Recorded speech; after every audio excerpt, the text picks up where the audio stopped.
Yes, Madhuri. तदा तदा रजस्तमो भावा कामलोभादयश्च ये चेतयेतैरनाविद्धं स्थितं सत्त्वे प्रसीदति. हरे कृष्णा प्रभु जी. Yes. Vera? हरे कृष्ण प्रभु जी. நான் வாசிக்கிறேன். तदा रजस्तमो भावा कामलोभादयश्चये चेतयेतैरनाविद्धं स्थितं सत्त्वे प्रसीदति. हरे कृष्ण. हरे कृष्ण प्रभु जी. तदा Yes. रजस्तामो भावा कामलोभदस्ये दोबदस्ये सेदयेदयर् अनावित्तं सिदिदं सत्त्वे प्रसीदति. हरे कृष्ण प्रभु जी. Yeah. हरे कृष्णा प्रभु जी. तदा Hmm. रसस्तमो भाव कामलोभदयस्ये सेदयेदेरनावित्तं सिदं सत्त्वे प्रसीदति. हरे कृष्ण प्रभु. हरे कृष्ण. Yes. तथा रजस्तमो भावा कामलोभातयस्ये सेद एदै अनावित्तं तदिदं सत्त्वे प्रसत्यति. Sthitam sattve prasidati. Okay, வேற யாராவது?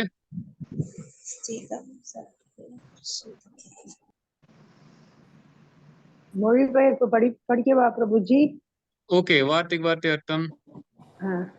ஹரே கிருஷ்ணா. ததா அப்போது, ரஜ தீவிர ரஜோகுணத்தில், தம அறியாமை தமோ குணம், பாவாகா சந்தர்ப்பம், காம காமமும், அசையும் லோப பேராசை, ஆதய மற்றவை, ச மேலும், ஏ அவை என்னவாக இருப்பினும், சேத்த மனம், ஏதை இவைகளால், அனாவித்தம் அடையாமல், ஸ்திதம் நிலை பெற்று, சத்வே நற்குணத்தில், சத்வ பிரசீததி இவ்வாறாக முழு திருப்தி அடைகிறான். மொழிபெயர்ப்பு. அசைக்க முடியாத பக்தி தொண்டு இதயத்தில் நிலைநிறுத்தப்பட்ட உடனேயே இயற்கையின் தீவிரம் மற்றும் அறியாமை குணங்களால் விளையும் காமம், விருப்பம் மற்றும் பேராசை போன்றவை இதயத்திலிருந்து மறைந்து விடுகின்றன. அதன் பின் பக்தன் நற்குணத்தில் நிலை பெற்று பூரண மகிழ்ச்சி அடைகிறான். ஹரே கிருஷ்ணா பிரபுஜி. Yes. ஹரே கிருஷ்ண பிரபுஜி. பொருளுரை வாசிக்கிறேன் பிரபுஜி. Yeah. பொருளுரை. ஆன்மீக பேரானந்தத்தில் பூரண திருப்தி அடைந்திருப்பதே ஒரு ஜீவராசியின் இயற்கையான நிலையாகும். வாழ்வின் இந்நிலை பிரம்மபூத நிலை அல்லது ஆத்மானந்தி நிலை அல்லது சுய திருப்தி நிலை என்று அழைக்கப்படுகிறது. இத்தகைய சுய திருப்தி செயலற்ற முட்டாள்களின் திருப்தியை போன்றது அல்ல. செயலற்ற மூடன் முட்டாள்தனத்தினால் அறியாமை நிலையில் இருக்கின்றான். ஆனால் சுய திருப்தியுடைய ஆத்மானந்தியோ பௌதிக நிலைக்கு அப்பாற்பட்டவராக உள்ளார். அசைக்க முடியாத பக்தி தொண்டில் ஒருவர் நிலை பெற்றவுடனேயே இப்பூரணத்துவ நிலை அடையப்படுகின்றது. பக்தி தொண்டு என்பது செயலற்ற தன்மை அல்ல, ஆனால் அது கலப்பரமற்ற ஆத்மபூர்வமான செயலாகும். ஜடத்துடன் சம்பந்தப்படும் போது ஆத்மாவின் செயல் கலப்படம் அடைந்து விடுகின்றது. இதன் விளைவாக ஆத்மாவின் பழுதுபட்ட நடவடிக்கைகள் காமம், விருப்பம், எதிர்பார்ப்பு, செயலின்மை, மூடத்தனம் மற்றும் உறக்கம் போன்ற உருவங்களில் வெளிப்படுகின்றன. தீவிர உணர்ச்சி மற்றும் அறியாமை ஆகியவற்றின் விளைவுகளை முற்றிலும் நீக்கிவிடுவதால் பக்தி தொண்டியின் விளைவுகள் வெளிப்படுகின்றன. பக்தன் உடனே நற்குணத்தில் நிலை பெறுகிறான். அவன் தொடர்ந்து முன்னேற்றம் அடைந்து வாசுதேவ நிலை அல்லது கலப்படமற்ற நற்குண நிலைக்கு அல்லது சுத்த சத்துவ நிலைக்கு உயர்வடைகின்றான். இந்த சுத்த சத்துவ நிலையில் மட்டுமே பகவானிடமுள்ள தூய அன்பின் காரணமாக ஒருவன் எப்போதும் பகவான் ஸ்ரீ கிருஷ்ணரை நேருக்கு காண முடியும். பக்தன் எப்பொழுதும் கலப்படமற்ற நற்குணத்தில் இருக்கின்றான். எனவே அவன் ஒருவருக்கும் தீங்கு இழைப்பது இல்லை. ஒருவன் பக்தன் அல்லாதவன் எவ்வளவு கற்றவனாக இருப்பினும் எப்பொழுதும் பிறருக்கு தீங்கு இழைப்பவராக இருப்பான். பக்தன் ஒருவன் மூடனும் அல்ல, உணர்ச்சி வயப்பட்டவனும் அல்ல.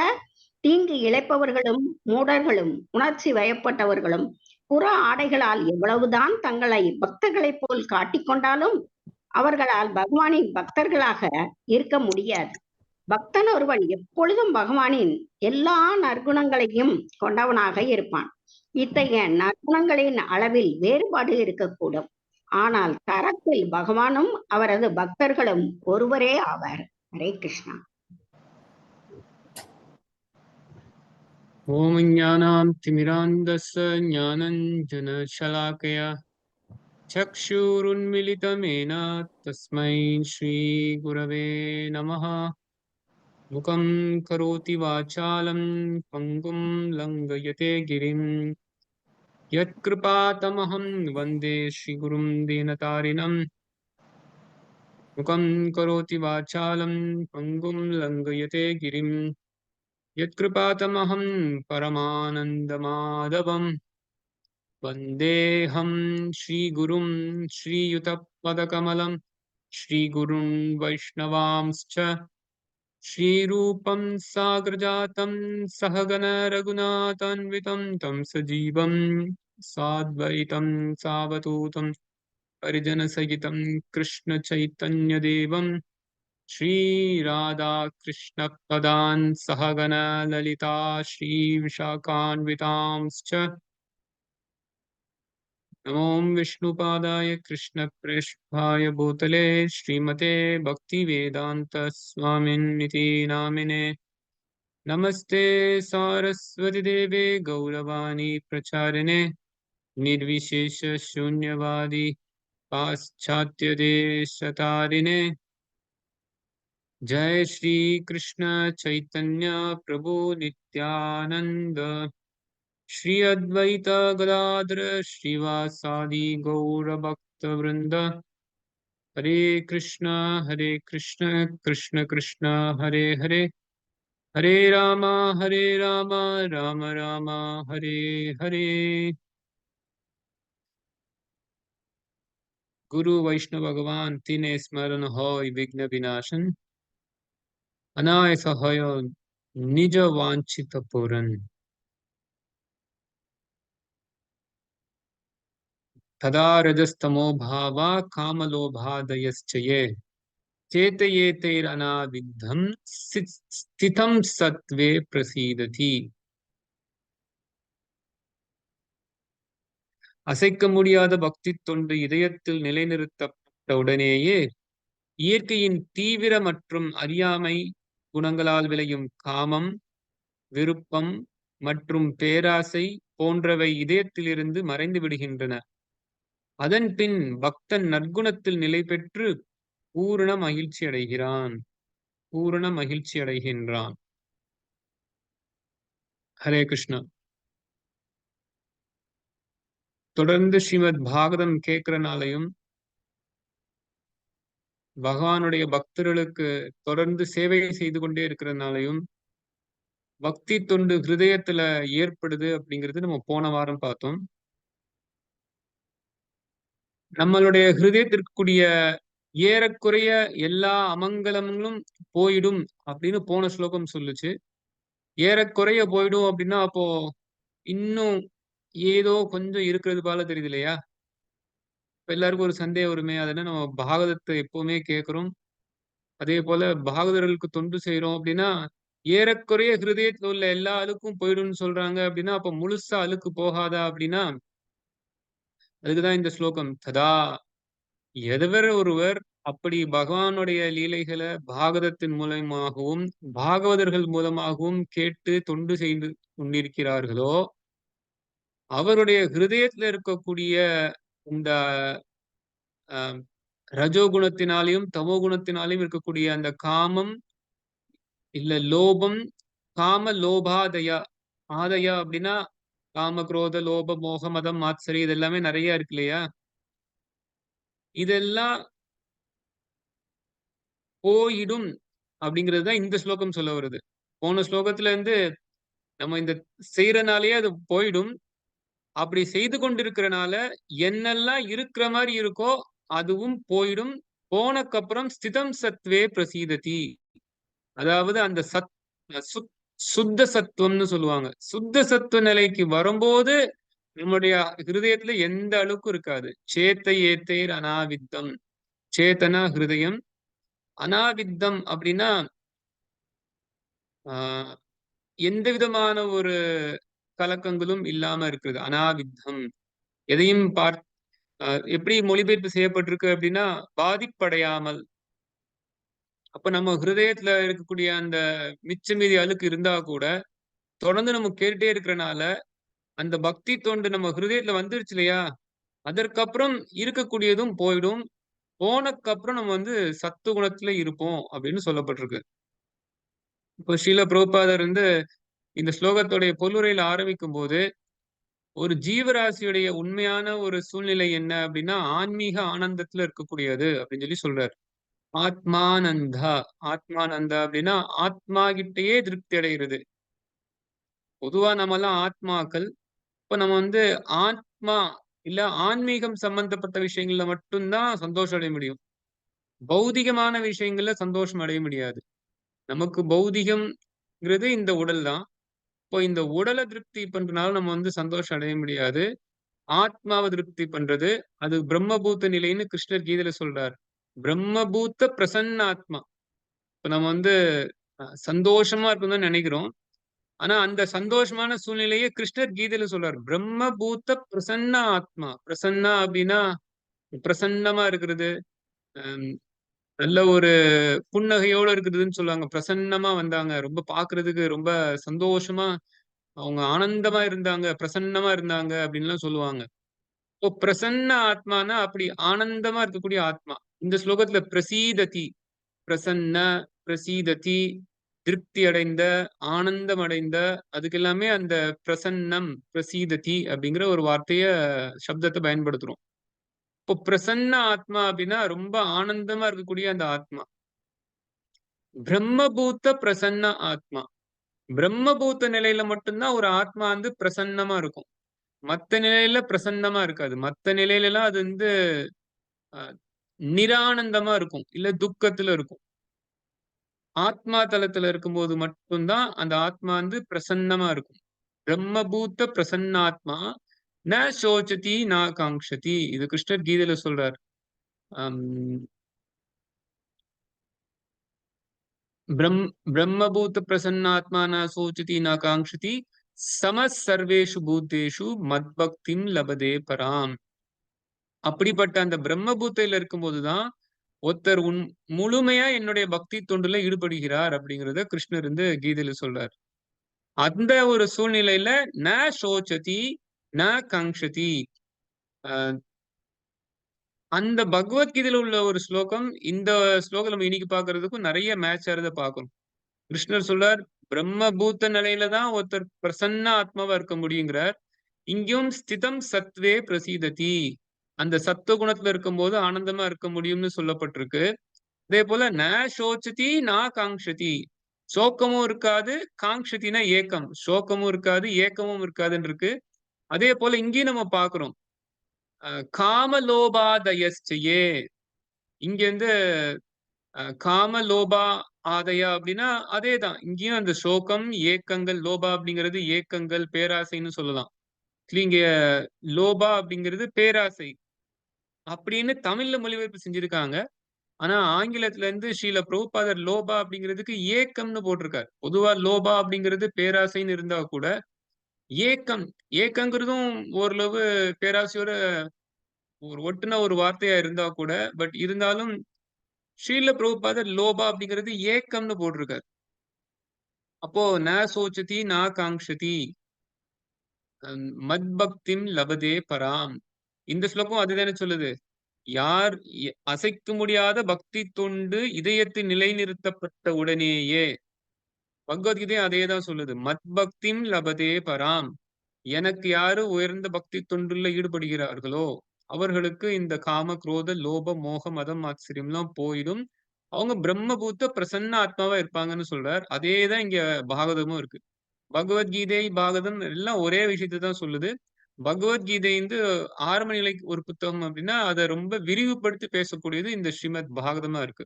இப்போ பாகவதத்துல ஆரம்பத்துல இந்த தத்துவங்கள்லாம் நல்லா நிலைநிறுத்தப்படுது. இந்த தத்துவங்கள் அடிக்கடி பாகவதம் முழுக்க வந்தா கூட இந்த தத்துவங்கள்லாம் நிலைநிறுத்தப்பட்டதுக்கு அப்புறம் அதற்கப்புறம் இது கதைகள் மூலமாகவும் பகவானோட லீலைகள் மூலமாகவும் எப்படி இந்த விஷயங்கள்லாம் விஞ்ஞானமா நமக்கு வெளிப்படும் அப்படிங்கிறது நம்ம பாகவதத்துல நம்ம முழுமையா நம்ம பார்க்கலாம். இப்ப நம்ம என்ன தெரிஞ்சுக்கிறோம் அப்படின்னா, நம்மளுடைய திருப்தி எப்பவுமே பிரம்மபூத்தத்துல தான் இருக்குதுன்னு தெரிஞ்சுக்கணும். நமக்கு புலன் திருப்தியில இல்லங்கிறத தெரிஞ்சுக்கணும்.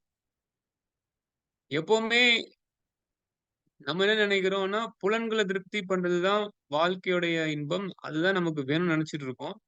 ஆனா அது நீங்க பகவத்கீதை படிச்சாலும் சரி, பாகவதம் படிச்சாலுமே சரி, இல்ல ஆன்மீக வாழ்க்கைன்னு வந்தாலே சரி, புலன் திருப்தி நிப்பாட்டணும் அப்படின்னு தான் சொல்லுவாங்க.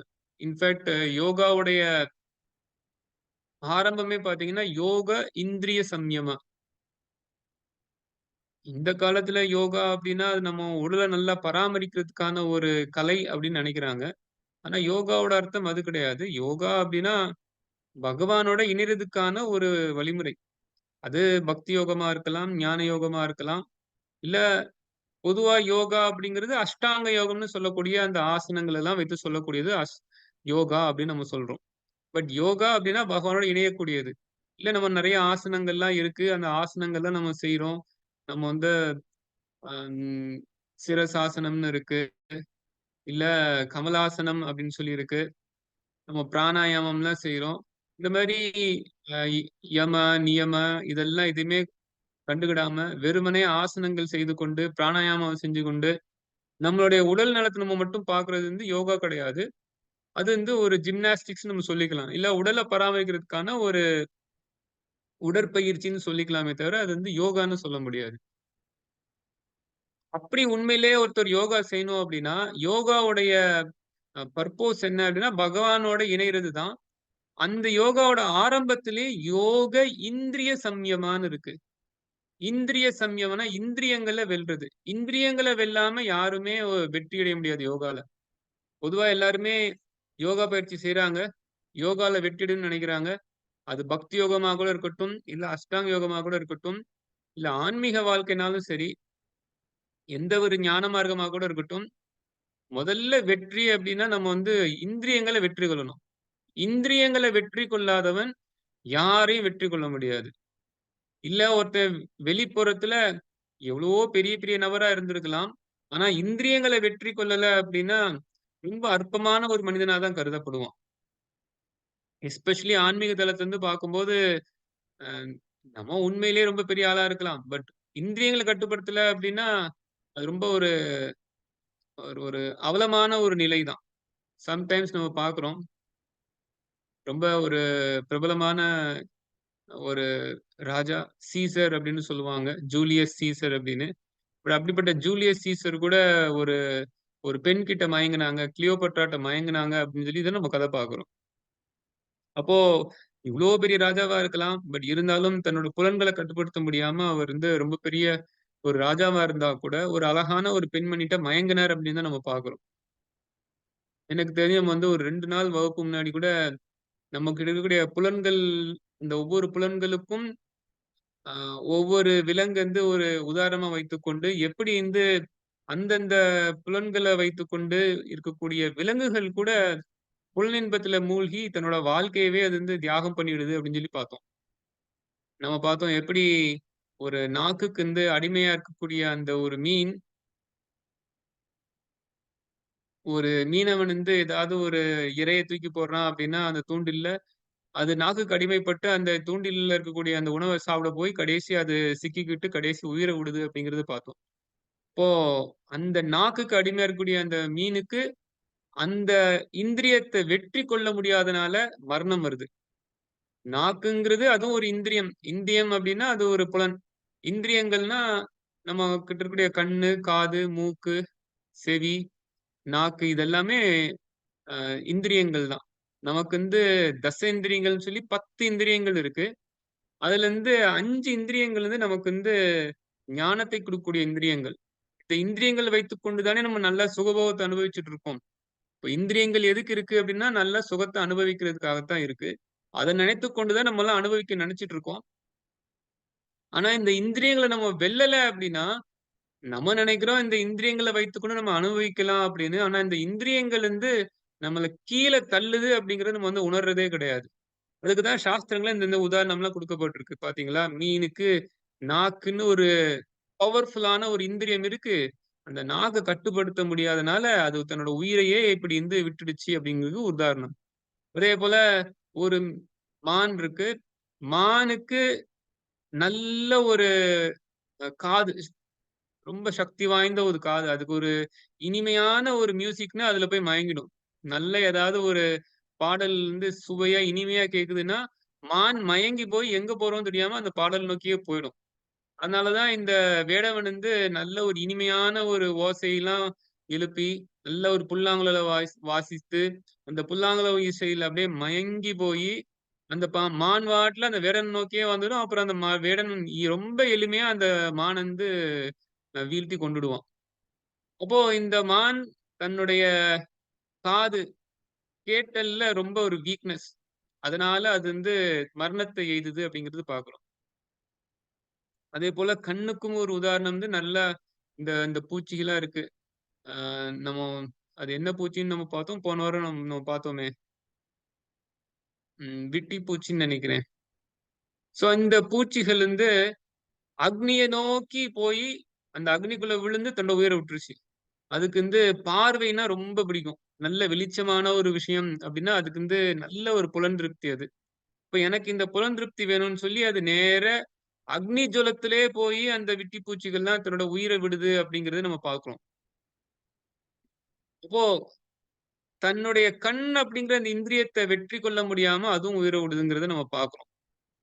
அதே போல நமக்கு நல்ல ஒரு ஒரு வாசனை தரக்கூடிய மூக்கு அப்படின்னு ஒரு இந்திரியம் இருக்கு. இந்த இந்திரியத்துக்கு ஒரு நல்ல ஒரு உதாரணம் அப்படின்னா அஹ், தேனீக்கள்னு சொல்லுவாங்க. இந்த தேனீக்கள்லாம் பாத்தீங்க அப்படின்னா அது நல்ல வாசனை தரக்கூடிய மலர்ல போய் உட்காரும். மலர்ல போய் உட்கார்ந்துட்டு அந்த மலர்ல இருக்கக்கூடிய அந்த தேனெல்லாம் அதை எடுத்து அதை போய் சேகரிக்குங்கிறது நம்ம பார்க்கிறோம். ஆனா இந்த தேனீக்கள்ல என்ன பிரச்சனை அப்படின்னா இது அந்த மலர்ல இருக்கக்கூடிய ஒரு வாசனை இல்ல.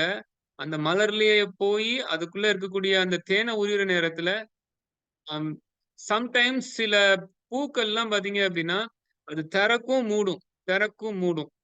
பட் இது அதோடைய அந்த வாசனையில மயங்கி போய் அந்த பூல இருக்கக்கூடிய அந்த வாசனையை நான் குடிப்பேன்னு சொல்லி அந்த பூக்குள்ள போய் அந்த வாசனையில இருக்கக்கூடிய அந்த தேனெல்லாம் எடுக்கும்போது அந்த பூ மூடிருச்சு. இப்போ ஒரு தாமரைன்னா சம்டைம்ஸ் தாமரை மூடுறதுல நம்ம உண்டு.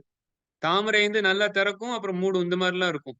ஆனா இது அதோடைய ஈர்ப்புல போய் உள்ள போய் சிக்கி அப்புறம் ஃபைனலி அந்த பூக்குள்ளேயே அது மாட்டி போய் தன்னோட உயிரை விடும் அப்படின்னு சொல்லி எல்லாம் இருக்கு. இப்போ ஒரு வாசனையில தன்னோட உயிரை விடக்கூடிய நம்ம அந்த தேனீக்களையும் இந்த இந்த மாதிரியான ஒரு சின்ன பூச்சிகளையும் நம்ம பார்க்கிறோம். அதே போல தொடு உணர்வு. தொடு உணர்வுக்கு நம்ம யானையை சொன்னோம். யானை மிகப்பெரிய ஒரு விலங்கு தான். ஆனா அதுக்கு தன்னோட ஒரு ஆண் யானையோட தொடரணும், ஒரு பாலுறவுல ஈடுபடணுங்கிற அந்த ஆசை காரணமா அந்த பெண் யானையை ட்ரெயின் பண்ணியிருப்பாங்க. எப்படி அந்த ஆண் யானையை ஈர்க்கிறது அப்படின்னு. அப்ப அந்த ஆண் யானையை அது ஈர்த்துட்டு வரும்போது அந்த ஆண் யானை ஒரு குழிகளை தள்ளி விட்டுரும். அதுக்கப்புறம் அந்த ஆண் யானை ரொம்ப பெரிய ஒரு பலசாலியான ஒரு ஆண் யானையா இருந்தா கூட ஃபைனலி அது வீழ்ச்சி அடைகிறது அப்படிங்கிறது பார்க்கிறோம். இப்ப நமக்கு இந்த இந்திரியங்கள்லாம் ரொம்ப சக்தி வாய்ந்ததா இருந்தா கூட இந்திரிய சம்யம அந்த இந்திரியங்களை வெற்றி கொள்ளல அப்படின்னா நமக்கு வீழ்ச்சி வரும் அப்படிங்கிறத பார்க்கும். சாஸ்திரம் என்ன சொல்லுது அப்படின்னா பொதுவா இந்த விலங்குகளுக்கு எல்லாம் பாத்தீங்கன்னா ஏதாவது ஒரு புலன் தான் வீக்கா இருக்கும். அதனால அந்த புலன்ல தான் அது வீக்கா இருக்கும். அது அதோட வாழ்க்கை இப்படி போகுது அப்படிங்கறத பாக்குறோம். அதே போல இந்த ஒரு புலனை மட்டும்தான் அந்த பிரிவுல அது நல்லா அனுபவிக்க முடியும். அந்தந்த விலங்குகளுக்கு அந்தந்த புலன்கள் கொடுக்கப்பட்டிருக்கு. அந்தந்த புலன்களை மட்டும்தான் அது ரொம்ப நல்லா அனுபவிக்க முடியும். ஆனா இந்த மனிதர்கள் என்ன நினைக்கிறாங்க அப்படின்னா நமக்கு எல்லா புலன்களுமே நல்லா இருக்கு. எல்லா புலன்களையுமே நல்லா அனுபவிக்கணும்னு சொல்லி நினைக்கிறாங்க. அதனால எல்லா புலன்களையும் அனுபவிக்க பாக்குறாங்க. எல்லா புலன்கள்லயும் அவங்க வீழ்ச்சி அடைகிறாங்க. ஒவ்வொரு விலங்கும் வீழ்ச்சி அடைஞ்சா கூட அது அது அந்தந்த புலனுடைய இதுல மட்டும்தான் வீழ்ச்சி அடையுமே தவிர மத்த புலன்களால அதுக்கு தொந்தரவே வராது. ஆனா மனிதனுக்கு அப்படி இல்ல. அவனுக்கு எல்லா புலன்களையும் தொந்தரவு வரும். ஆனா எல்லா புலன்களையும் அவனுக்கு தொந்தரவு தான் வருது. ஆனா எல்லா புலன்களையும் நான் அனுபவிக்கிறேன்னு அவன் தப்பா நினைச்சிட்டு இருக்கான். இன்ஃபேக்ட் அவன் அனுபவிக்க பார்க்குறான். எனக்கு எல்லா புலன்களும் நல்லா இருக்கே. எனக்கு கண்ணு நல்லா இருக்கு. நான் போய் நல்ல நல்ல காட்சியா பார்க்கணும். உலகம் முழுக்க நான் சுற்றணும். ஒரு உலகம் சுற்றும் வாலிபன் போல நான் வந்து இடைவிடாம சுத்தி சுத்தி உலகத்துல என்னெல்லாம் பார்க்கலாமோ எல்லாத்தையும் பார்க்கணும். எதெல்லாம் அனுபவிக்கிறதுக்கு இருக்கோ நான் பார்க்கணும். அழகான பெண்களா இருக்கட்டும், இல்ல ஒரு படமா இருக்கட்டும், இல்ல நல்ல ஒரு சூப்பரான ஒரு இயற்கை காட்சியா இருக்கட்டும், இதெல்லாம் நான் போய் அனுபவிக்கணும். இதெல்லாம் அற்புதமா இருக்குன்னு நெறைய பேர் சொல்லியிருக்காங்களே! இதெல்லாம் நான் போய் போய் பார்க்கணும். நெறைய வஸ்துக்கள்லாம் வந்து என் வாழ்க்கையில என்னால அனுபவிக்க முடியல. அதெல்லாம் எங்க இருக்கோ தேடி தேடி நான் அனுபவிக்கிறதுக்காக போய் என் கண்களால பார்த்து நான் அனுபவிக்கணும்னு சொல்லி நெனச்சுட்டே இருக்காங்க. அப்போ கண்கள நல்லா பயன்படுத்தணும்னு நெனைக்கிறாங்க. இதனாலயும் நம்ம வீழ்ச்சி அடைகிறோம். அதேபோல நல்ல அ அற்புதமான, இனிமையான கீதங்கள்லாம் நம்ம கேட்கணும். அ அது ஒரு ராக் மியூசிக்கா இருக்கட்டும், இல்ல ஒரு சங்கீதமா இருக்கட்டும், இல்ல அது கர்நாடக சங்கீதமோ, இல்ல ஹிந்துஸ்தானி சங்கீதமோ, இல்ல அது வந்து ஒரு கானா பாட்டோ, ஏதோ ஒண்ணு காதுக்கு இனிமையா நான் ஏதாவது குடுத்துட்டே இருக்கணும்னு சொல்லி நெனச்சுட்டே இருக்கும். இப்படி காதுக்கு ஏதாவது ஒரு இனிமையா கேட்டுட்டே இருக்கணும்னு நெனச்சுட்டே இருக்கும். இதனாலயும் நம்மளுடைய காதுகள்லாம் தேவையற்ற விஷயங்கள கேட்டு கேட்டு அந்த இந்திரியத்துக்கு அடிமையாறனாலயும் நம்மளோட வாழ்க்கை வந்து அ வீணா போகுது அப்படிங்கிறதும் உண்டு. அதேபோல நமக்கு மூக்கு இருக்கலாம். நம்ம ரொம்ப நறுமணம் உள்ள விஷயங்கள்லாம் எடுக்கணும் அப்படின்னு சொல்லி நெனைக்கிறோம். நறுமணமான விஷயங்கள்லாம் நம்ம வந்து சாப்பிடணும்னு சொல்லி நெனைக்கிறோம். ரொம்ப நறுமணத்த அதிகரிக்கக்கூடிய விஷயங்கள்லாம் நம்ம வந்து பயன்படுத்துறோம். அந்த காலத்துலலாம் இப்ப நம்ம பயன்படுத்துற மாரி சென்ட் கிடையாது. ஆனா இப்ப பாருங்க, ஆல்மோஸ்ட் எல்லாருமே ஒரு சென்ட் போடுறாங்க. ஒரு பவுடர் போட்டுக்கிறாங்க. அ என்ன வகையிலலாம் வாசனையான ஒரு திரவியம் பயன்படுத்த முடியுமோ, ஆயில் ரொம்ப ஸ்மெல் உள்ள ஒரு ஆயில் வந்து அவங்க பயன்படுத்துறதா இருக்கட்டும், இல்ல அவங்க யாராவது வீட்டுக்கு போறோம் அப்டின்னா, அந்த வீட்லயே ரூம் ஃப்ரெஷ்னர்ன்னு ஒண்ணு வச்சுக்கிறாங்க. இல்ல கார்ல ஒரு கார் ஃப்ரெஷ்னர் அப்டின்னு சொல்லி ஒண்ணு வச்சுக்கிறாங்க. இந்த மாரி ஏதாவது ஒரு ஃப்ரெஷ்ஷா நம்ம வந்து அந்த மூக்குக்கு இன்பம் குடுத்துட்டே இருக்கணும்னு சொல்லி நெனச்சுட்டே இருக்கோம். அந்த வகையில நல்ல ஒரு நறுமணத்திலயும் மக்கள் வந்து வீழ்ச்சியடைறாங்க அப்டிங்கிறதும் இருக்கு. மனிதர்கள் வீழ்ச்சியடைறாங்கன்னு ஒண்ணு இருக்கு. அதேபோல நாக்கோட அடிமை பத்தி நம்ம பேசுறதே இல்ல. நமக்கு விரும்பினதெல்லாம் நம்ம சாப்பிடணும், சாப்பிடணும்னு நெனச்சுட்டே இருக்கோம். பொதுவா நாக்கு 2 செய்யும். ஒண்ணு வந்து பேசும், இன்னொன்னு வந்து சாப்பிடும். அது பேசுறதா இருக்கட்டும், சாப்பிடுறதா இருக்கட்டும், தேவையற்ற விஷயங்கள் எல்லாம் பேசுறோம். தேவையற்ற விஷயங்கள நம்ம சாப்பிட்டுட்டே இருக்கோம். "நானா யோனி சதா பிறே, கதர்ஷன பக்ஷண கரே" அப்படின்னு சொல்லி நரோத்தம் தாஸ் தாக்கூர் பாடுறாரு. கண்ட கழுதைய சாப்பிடுறது, இப்படியே பல பிறவில ஒண்ணொண்ணா சாப்பிடுறது.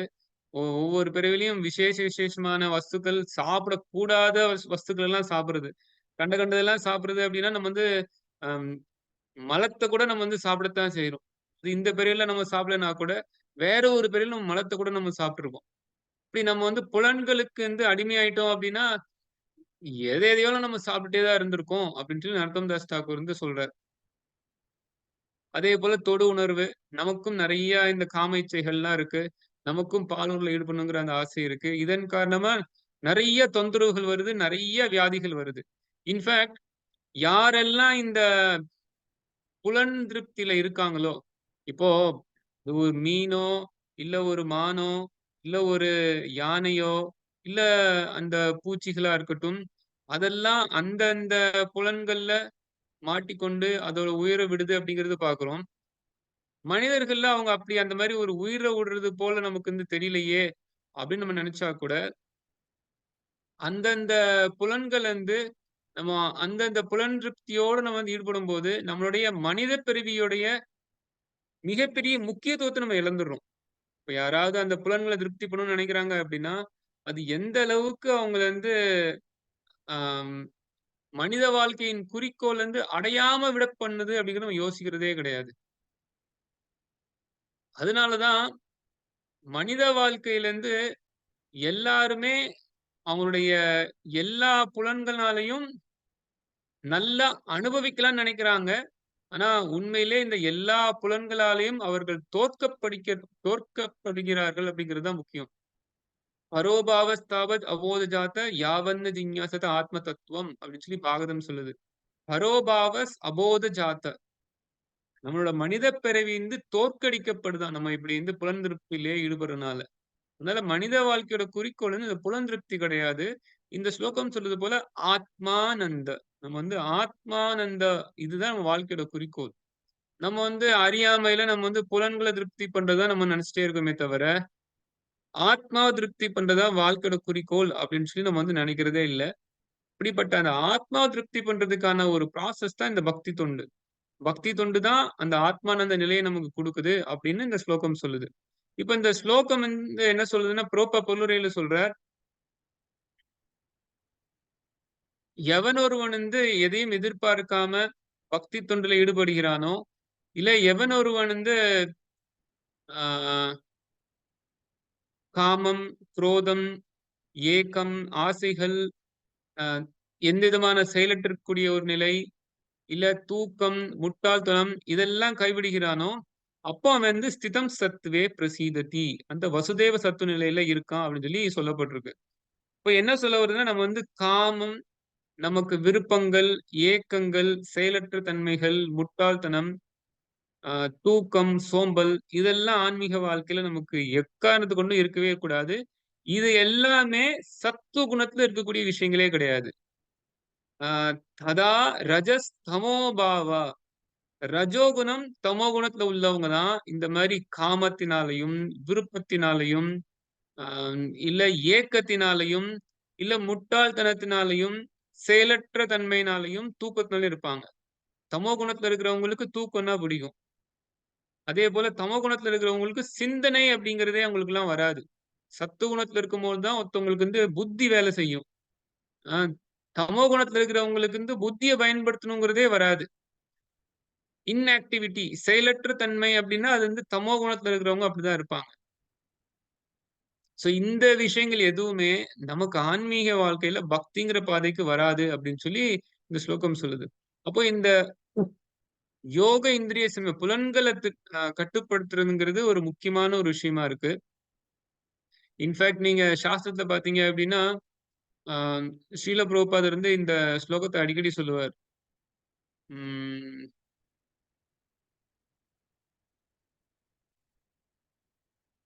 நம்மளுடைய இந்த புலன்கள் வந்து பிரதானமா 5 புலன்கள் அப்படின்னு சொல்லி நம்ம சொன்னா கூட, அந்த 5க்கும் மேல இருக்கக்கூடியது மனசு அப்படின்னு நம்ம சொன்னா கூட, இந்த ஜிவ்வாதவ் நமக்கு முக்கியமான ஒரு புலன் அப்படின்னா, அது வந்து இந்த நாக்கு அப்படின்னு சொல்லி சொல்லுவார். ஏன் நாக்கு அப்படின்னா, இந்த நாக்கு மூலமா தான் நமக்குடைய ஒண்ணு நம்ம மேல போறதா இருக்கட்டும், இல்ல கீழ விழுறதா இருக்கட்டும், இது வந்து ஆரம்பிக்குது. இப்போ நம்ம பகவானுடைய திருநாமத்த சொல்றது நாக்கால சொல்றோம். பகவத் பிரசாதத்த எடுக்கிறதையும் நாக்கால தான் செய்றோம். அப்படி இல்ல, தேவையற்ற விஷயங்கள நம்ம வந்து சாப்பிடுறோம்னாலும், அதுவும் நாக்கால தான் செய்றோம். தேவையற்ற விஷயங்கள பேசுறதும் நாக்கால தான் செய்றோம். இப்போ ஒருத்தன் இந்த ஆன்மீக வாழ்க்கையில முன்னேற்றம் அடையறதுக்கும் நாக்கு வந்து உதவி செய்யுது. இல்ல ஒருத்தன் பௌதீக வாழ்க்கையில நல்லா கீழ மூழ்குனாலும் அது வந்து இந்த நாக்கு வந்து உதவி செய்யுது. ஆ இது வந்து நம்ம ரூப கோஸ்வாமி வந்து அவருடைய இதுல சொல்றார். "ஸ்வயம் ஏவ ஸ்புரத்தியதக ரிஷிகேஷ சேவனம் பக்தி உச்சதே."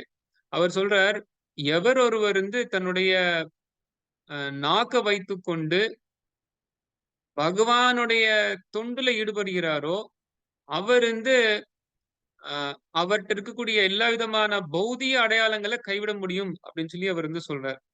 பௌதிக அடையாளங்களுக்கு வந்து ஒரு பேர் உண்டு. அது என்ன அப்படின்னா, ம் இப்போ நான் வந்து இந்த உடல வைத்துக் கொள்றனால, நான் இவன், நான் இன்னார் அப்படின்னு ஒரு தவறான ஒரு அடையாளத்துல இருக்கோம். இப்ப ஒரே நிமிஷம்.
ஹரே கிருஷ்ணா. சாரி, சின்ன தடங்கள் ஆயிடுச்சு. நம்ம வந்து இந்த டெசிக்னேஷன் அப்படிங்கிறத பார்த்தோம். இது வந்து ரூப கோஸ்வாமி சொல்றார், அத ஸ்ரீ கிருஷ்ண நாமாதி நவவித் கிராஹ்யம் இந்திரியை சேவோன் முகேஹி ஜித்வாதவ் ஸ்வயம் ஏவ ஸ்புரத்யதஹ. அவர் என்ன சொல்றாரு அப்படின்னா, நமக்கு இந்த புலன்கள்லயே ரொம்ப ஸ்ட்ராங்கா இருக்கக்கூடிய இந்த நாக்கு இருக்கு. ஆனா இந்த நாக்க பகவானுடைய தொண்டுல ஈடுபடுறது மூலமா நம்ம வந்து இந்த நாக்கை வெற்றி கொள்ள முடியும்னு சொல்றார். அத ஸ்ரீ கிருஷ்ண நாமாதி, இது எங்க இருந்து ஆரம்பிக்குதுன்னா பகவானுடைய திருநாமத்தை சொல்றதுல இருந்து ஆரம்பிக்குது. பகவானுடைய திருநாமத்தை நம்ம சொல்றது ஆரம்பிக்கும் போது நபவேத் கிராஹ்யம் இந்திரியை, நம்மளுடைய இந்த இந்திரியங்கள் எல்லாம் நம்ம கட்டுப்பாட்டுகளை கொண்டு வர முடியும்னு சொல்றார். நமக்கு இந்த இந்திரியங்களாலதான் நமக்கு வந்து இந்த ஆத்ம ஞானம் பெறுறது, ஆத்மானந்தம் பெறுறது வந்து கஷ்டமா இருக்கு.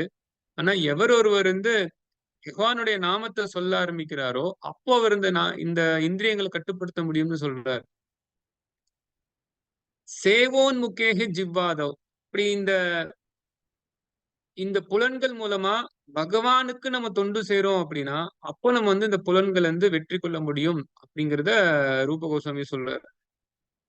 இப்ப நம்ம வந்து ஒரு ஆத்மானந்த நிலைக்கு வரணும் அப்படின்னா நம்மளுடைய இந்த புலன்கள் எல்லாமே நம்ம வந்து கிருஷ்ணாவோட சேவையில ஈடுபடுறது ரொம்ப ரொம்ப முக்கியம். நம்ம நம்ம நம்ம வாட்டுல நமக்கு பிடித்தது போல நம்ம நடந்து கொண்டு இருக்கோம். புலன் திருப்தியை நம்ம வந்து எந்த வகையிலும் நம்ம வந்து நிராகரிக்காமலே இருக்கோம் அப்படின்னா ஆன்மீக வாழ்க்கை வந்து ஒரு சிறந்த வாழ்க்கை இருக்காது. எப்பவுமே ஆன்மீக வாழ்க்கை அப்படின்னா புலனடக்கம்ங்கிறது ரொம்ப முக்கியம். புலனடக்கம் இல்லாத ஒரு ஒரு வாழ்க்கை ஆன்மீக வாழ்க்கை இருக்கிறதுக்கா ஒரு வாய்ப்பே கிடையாது. இப்ப நம்மலாம் இந்தியால இருக்கோம். இந்தியால இருந்து புலனடக்கம்ங்கிறது ரொம்ப ஒரு யதார்த்தமான ஒரு விஷயமா இருந்தா கூட இப்போ இந்தியர்கள் யாருமே அந்த அளவுக்கு ஒரு பெரிய ஒரு நாட்டம் காட்டுறதே கிடையாது ஆன்மீக வாழ்க்கையில. இன்ஃபேக்ட் உலகம் முழுக்க புலன்களை திருப்தி பண்றதுதான் வாழ்க்கையோட குறிக்கோள் அப்படின்னு பிரச்சாரம் செய்யப்படுது. உலகம் முழுக்க உள்ள நாடுகளை நம்ம பார்க்கிறோம். மிகப்பெரிய படித்த விஞ்ஞானிகளா இருக்கட்டும், இல்ல ஆசிரியர்களா இருக்கட்டும், பேராசிரியர்களா இருக்கட்டும், எல்லாருமே வாழ்க்கையோட குறிக்கோள் வந்து புலன்களை திருப்தி பண்றதுதான் சொல்லி தராங்க. புலன்களை கட்டுப்படுத்துறதை பத்தி யாருமே பேசுறது கிடையாது. சாஸ்திரம் முழுக்க புலன்களை கட்டுப்படுத்தணும் அப்படின்னு சொல்லிதான் பேசுது. பகவத்கீதை முழுக்க கிருஷ்ணர் புலன்களை கட்டுப்படுத்தணும்னு சொல்லி பேசிட்டு இருக்கார். பாகவதத்திலயும் புலன்களை கட்டுப்படுத்துறதை பத்தி பேசப்படுது. இன்ஃபேக்ட் புலன்களை கட்டுப்படுத்தாம எப்படி மற்ற ஜீவராசிகள்லாம் மாண்டு போகுது அப்படிங்கிறதையும் ஒரு உதாரணமா கொடுக்குது. அப்படி புலன்களை கட்டுப்படுத்தாம நம்ம வாழ்க்கை என்னாகும் அப்படிங்கிறதையும் பாகவதத்திலையும் பகவத்கீதையிலும் நம்ம பார்க்கிறோம். அப்படி இருக்கிறப்போ புலன்களை கட்டுப்படுத்தாம நம்ம வந்து சந்தோஷமான ஒரு வாழ்க்கைங்கிறது சாத்தியமே கிடையாது. அப்ப இந்த ஸ்லோகத்துல நம்ம வந்து பார்க்கக்கூடிய இந்த காமம், குரோதம், ஏக்கம், செயலற்ற தன்மை, இந்த சத்துவகுணம் இதுக்கெல்லாம் நம்ம வரணும் அப்படின்னா புலன் திருப்தி அப்படிங்கிறது இருக்கவே நமக்கு கூடாது. அந்த புலன் திருப்தியை நம்ம வந்து நிப்பாட்டுறது எப்படி எளிமையாகுது அப்படின்னா அந்த புலன்கள் வந்து சேவோன்முகேகி ஜிவ்வாதவ், ஜீவா அப்படின்னா இது வந்து ஜிஹ்வ, ஜீவா அப்படிங்கிறது வேற, ஜிஹ்வ அப்படிங்கிறது வேற. ஜீவாங்கிறது ஆத்மாவை குறிக்குது, ஜிஹ்வ அப்படிங்கிறது நாக்கு குறிக்குது. இந்த நாக்குல இருந்து தொடர்ந்து வரக்கூடிய மற்ற புலன்களையும் பகவானுடைய சேவையில பயன்படுத்துறது மூலமா எல்லா புலன்களையும் நம்ம வந்து வெற்றி கொள்ள முடியும் அப்படின்னு சொல்லி ரூப கோஸ்வாமி சொல்றார். அப்படி யார் ஒருத்தவங்க இருக்காங்களோ அவங்க மட்டும்தான் சத்து குணத்தில் நிலைத்திருக்க முடியும். அப்படிப்பட்ட சத்து குணத்துல இருக்கக்கூடிய ஒரு பக்தர் யாருக்கும் எந்த தொந்தரவும் செய்ய மாட்டார். பொதுவா பக்தர்கள் அப்படின்னா அவங்க யாருக்கும் தொந்தரவு செய்ய மாட்டார்கள் அப்படிங்கிறத நம்ம தெரிஞ்சுக்கணும். இது பொதுவானதுன்னு கூட கிடையாது. இது எப்பவுமே இருக்கக்கூடிய நிரந்தரமான ஒரு உண்மைதான். பக்தர்கள் அப்படின்னா அவங்க வந்து யாருக்கும் எந்த தொந்தரவும் செய்ய மாட்டாங்க. அபக்தர்கள் அப்படின்னா அவங்க எவ்வளவுதான் பெரிய பெரிய படிப்பு வைத்திருந்தா கூட அவங்க எப்பவுமே அபாயமானவர்கள் தான். எப்பவுமே இந்த விஷயம் நம்ம நல்லா யோசிக்கணும். பக்தர்கள் அல்லாதவர்கள் நமக்கு அபாயமானவர்கள் தான். அவங்க ரொம்ப நல்லவர்களா இருக்கலாம், இல்ல அவங்களுக்கு நல்ல ஒரு படிப்பு இருக்கலாம், இல்ல நல்ல ஒரு செல்வம் இருக்கலாம், அந்தஸ்து இருக்கலாம். இது எல்லாமே அவங்களுக்கு ஒரு நல்ல ஒரு அலங்காரம் பொருளா இருக்கலாம். அவங்களுக்கு ஒரு செல்வங்கிறது ஒரு அலங்கார பொருளா இருக்கலாம். நல்ல ஒரு படிப்பு அப்படிங்கிறது கூட ஒரு அலங்கார பொருளா இருக்கலாம். இல்ல அவங்க ரொம்ப பணிவா இருக்காங்கன்னு கூட நம்ம நினைச்சு அது ஒரு அலங்கார பொருளா நம்ம நினைக்கலாம். பட் இது இருந்தா கூட ஸ்டில் அவங்க அபாயமானவர்கள் அப்படிங்கிறத நம்ம தெரிஞ்சுக்கணும். பக்தி இல்ல அப்படின்னா மத்த எல்லாமே அபாயமானதுதான். இப்போ உதாரணத்துக்கு ஒரு பாம்பு இருக்கு. இந்த பாம்போட தலையில ஒரு விலையுள்ள ஒரு ஆபரணம் இருக்கு. ஒரு மிகப்பெரிய ஒரு ஆபரணம், ஒரு கல் இருக்குன்னு வச்சுக்கோங்க. சம்டைம்ஸ் அம் இது வந்து வேத கலாச்சாரத்துல சொல்லப்பட்டது. இதெல்லாம் நமக்கு வந்து வழி வழியா வரக்கூடிய விஷயங்களும் கேள்விப்பட்டிருப்போம். பட் நெறைய பேர் அவங்களோட நடைமுறை வாழ்க்கையில பார்க்காம இருக்கலாம். இந்த பாம்பு வந்து சம்டைம்ஸ் அது வந்து தலை விரிச்சு ஆடும்போது, அதோட தலையிலருந்து ஒரு பதித்த கல் இருக்குன்னு சொல்லுவாங்க. பொதுவாவே பாம்புனாலே அபாயம் தான். ஆனா அதோட தலையில ஒரு பதிர்த்த ஒரு கல் இருக்கு. ஒரு நல்ல ஒரு ஆபரணத்தோட இருக்கக்கூடிய ஒரு கல் இருக்கு அப்டின்னா, அது இன்னும் ஒரு அபாயமான ஒரு பாம்பு அப்டின்னு சொல்லுவாங்க. அதே போல தான் ஒருத்தன் பௌதிகமானவன் அப்டின்னா, அவன் ஒரு சர்ப்பத்துக்கு சமமானவன் தான். அவன் வந்து ஒரு பாம்புக்கு சமமானவன் தான். ஆனா அப்படிப்பட்ட ஒரு பௌதிகமானவன், அவன்ட்ட வந்து நல்ல கல்வி அப்டின்னு சொல்லி ஒரு அலங்காரம் இருக்கு. செல்வம்னு ஒரு அலங்காரம் இருக்கு. இல்ல பணிவுன்னு கூட ஒரு அலங்காரம் இருந்தா கூட, அது இன்னும் அபாயமானது தான் நம்ம புரிஞ்சுக்கணுமே தவிர, எந்த வகையிலயுமே அது சிறந்ததுன்னு நெனச்சிடக் கூடாது. இல்ல ஒரு நல்ல ஒரு ஆபரணத்தோட அந்த பாம்பு இருக்குன்னு சொல்லி நீங்க பாம்பு பக்கத்துல போவீங்களா? இன்ஃபாக்ட் நமக்கு ரொம்ப பயமாயிடும். அது எதனால அந்த ஆபரணம் உள்ள ஒரு பாம்பு வந்து ரொம்ப அபாயமானது அப்படின்னு சொல்லுவாங்க அப்படிங்கிறது, நம்ம வந்து ஏன் அந்த கலாச்சாரத்துல அப்படி சொல்றாங்கங்கிறத நம்ம அப்புறம் தான் நம்ம வந்து விசாரணை செய்யணும். பட் இருந்தாலும் பொதுவான ஒரு வழக்கம் என்ன அப்படின்னா, தலையில பாம்போட தலையில ஒரு மிகப்பெரிய ஒரு கல் இருக்கு அப்படின்னா, அது வந்து ஒரு அபாயமான மிகவும் அபாயமான ஒரு பாம்பு அப்படின்னு சொல்லுவாங்க. அது பக்கத்துல போயி அதுக்கு நம்ம வந்து விளையாடுறது அப்படிங்கிறது சாத்தியமே கிடையாது. நமக்கு தான் அது வந்து ஆபத்துல போய் முடியும். அதே போல ஒருத்தர் வந்து பக்தரா இருக்கும்போது, அவர் வந்து நம்ம வந்து முழுமையா நம்பலாம். அவர் நமக்கு எந்த விதமான ஒரு தவறும் செய்ய மாட்டார் அப்படின்னு. ஆனா அந்த பக்தர் வந்து சுத்த சத்து நிலையில இருக்கணும்.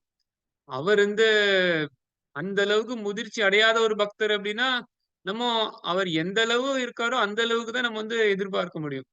பட் ஒரு தூய பக்தர், ஒரு பாகவத நிலையில இருக்கக்கூடியவர் வந்து, அவர்ட்ட எல்லா நற்குணமும் இருக்கும். அப்படிப்பட்ட ஒரு நற்குணவர் வந்து எப்பவுமே நம்மளுடைய தொண்டுக்கு அவர் வந்து ஒரு பாத்திரமா இருக்கக்கூடியவர் தான் அவரு. அவர் நம்ம தொண்டு செய்றது நமக்கு ரொம்ப முக்கியமான ஒரு விஷயம். ஆனா, யாரோ ஒருத்தவங்க வந்து பௌதிகமா இருக்காங்களோ, அவங்களுக்கு நற்குணங்கள்லாம் நம்ம வந்து பார்த்தா கூட, ஸ்டில் அவங்க நமக்கு டேஞ்சரானவங்க தான். அவங்க நமக்கு வந்து அ மேபி ரொம்ப வெளிப்படையா நமக்கு வந்து எந்த விதமான ஒரு அபாயம் நமக்கு குடுக்கலன்னா கூட, கிருஷ்ணர மறக்கக்கூடிய ஒரு பெரிய அபாயத்த குடுக்கத்தான் போறாங்க. அந்த வகையிலயாவது அவங்க நம்ம அபாயமானவர்கள் தான் சொல்லணும்.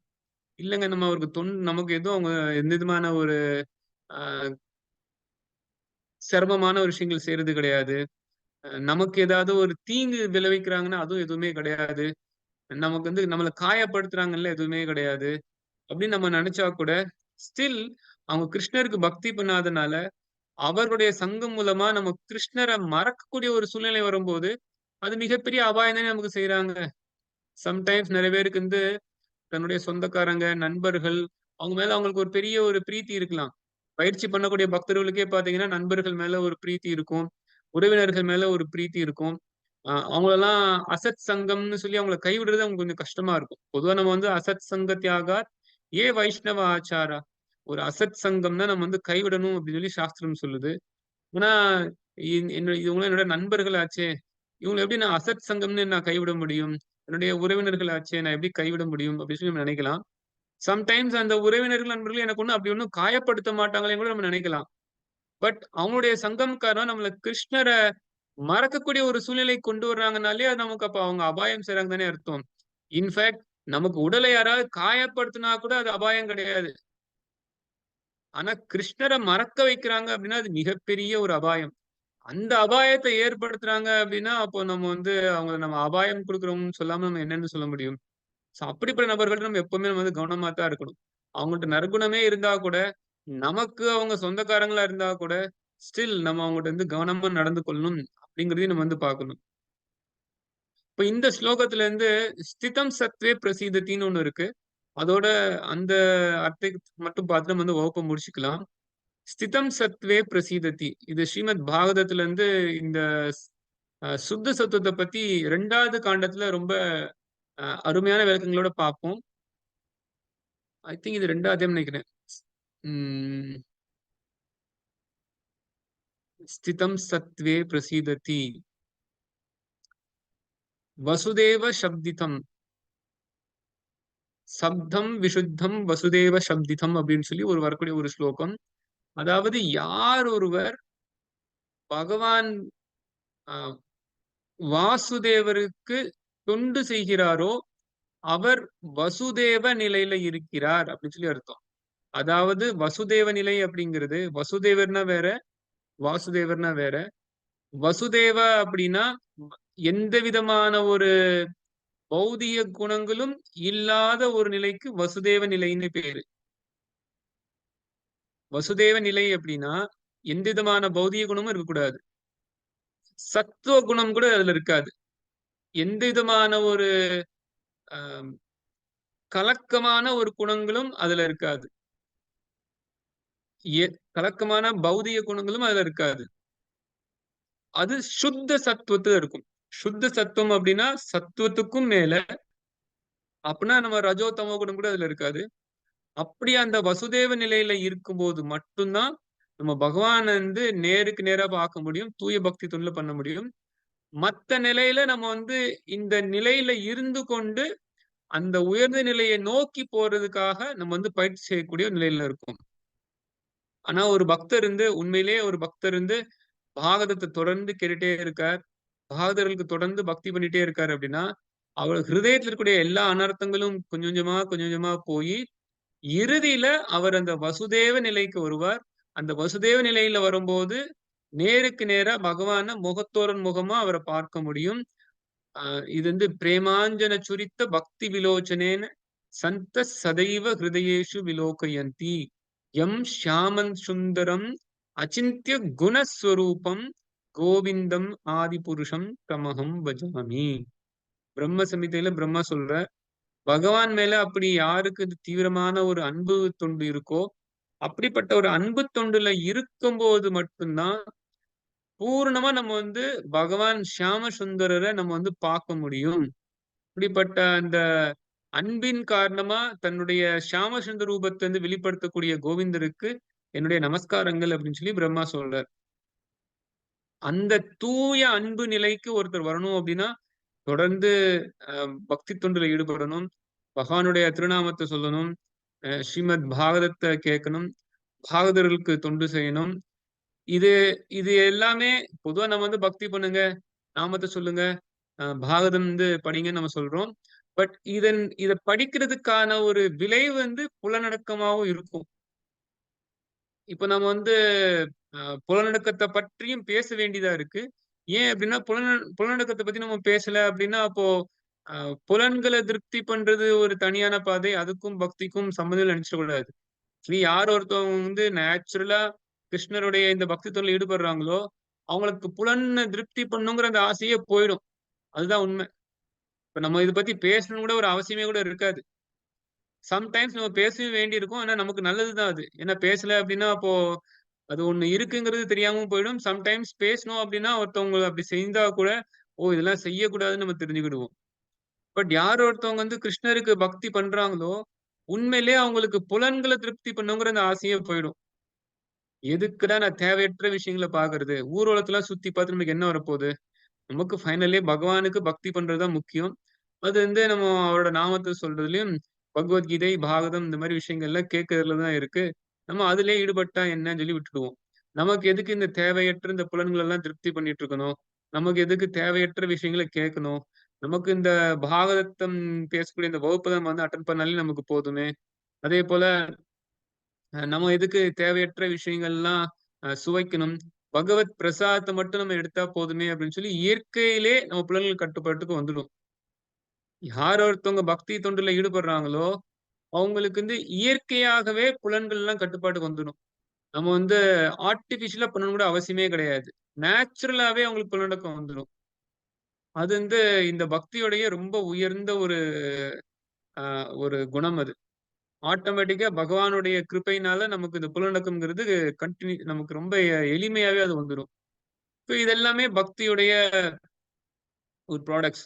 இந்த ஸ்லோகம் சொல்லக்கூடிய ததோரஜஸ் தமோபாவ காமலோபாதயச்சையே சேத்தையேத்தேர் அனாவித்தம் ஸ்திதம் சத்வே பிரசீததி. அப்படி பகவானை பத்தியான விஷயங்கள்லாம் தொடர்ந்து கேட்க கேட்க நம்ம ஹிருதயத்துல அழுக்கெல்லாம் போயிடுது. அதன் காரணமா ரஜா தமோ பாவத்தினால வரக்கூடிய இந்த ஆசைகள், பேராசைகள், ஏக்கங்கள், இதனோட தொடர்புல இருக்கக்கூடிய மற்ற விஷயங்கள்லாம் ஹிருதயத்திலிருந்து எடுக்கப்பட்டு ஒருத்தன் சத்துவ குணத்துல நிலைநிறுத்தப்பட்டு மகிழ்ச்சி அடைகிறான் அப்படின்னு சொல்லி இந்த ஸ்லோகம் சொல்லுது. இதோட நம்ம இந்த ஸ்லோகத்தை முடிச்சுக்கலாம். ஏதாவது கேள்விகள் இருக்கு அப்படின்னா நம்ம வந்து மீடியா டிஸ்கஸ் பண்ணலாம். ஹரே கிருஷ்ணா. கிரந்த்ராஜ் ஸ்ரீமத் பாகவதம் கி ஜாய். ஸ்ரீல பிரபுபாத கி ஜாய். ஏதாவது கேள்விகள் இருக்கா?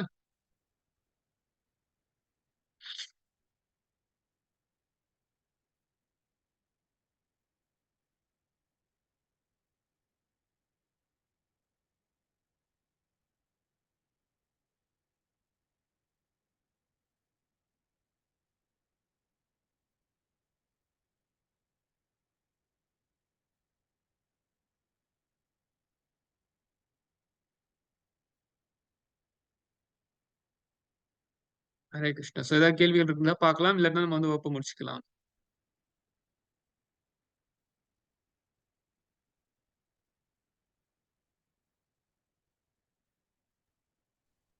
பிரபுஜி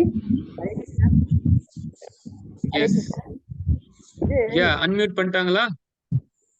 பண்ணிட்டாங்க. ஹரே கிருஷ்ணா. எஸ் எஸ், கேளுங்க. இது நாக்கு அப்புறம் இந்த இது வாக்கு இது ரெண்டுமா செயல்படுறது. அதே மாதிரி மூக்குங்கிறது என்ன? மூக்குக்கா? மூக்குக்கு தான் நான் வந்து சொன்னேனே இந்த தேனீக்கள் அப்படின்னு. இந்த தேனீக்கள் வந்து மூக்குனால நல்ல ஒரு நறுமணமுள்ள ஒரு பூவை நோக்கி போகும்னு சொன்னேனே. அதுல பிரபுஜி நறுமணமுள்ள ஒரு பூவை நோக்கி போகும்போது மனிதர்கள்ல மனிதர்கள்லையா எப்படி அஃபெக்ட் ஆகுறா? மூக்கால எப்படி அஃபெக்ட் ஆகுறா? ஓகே.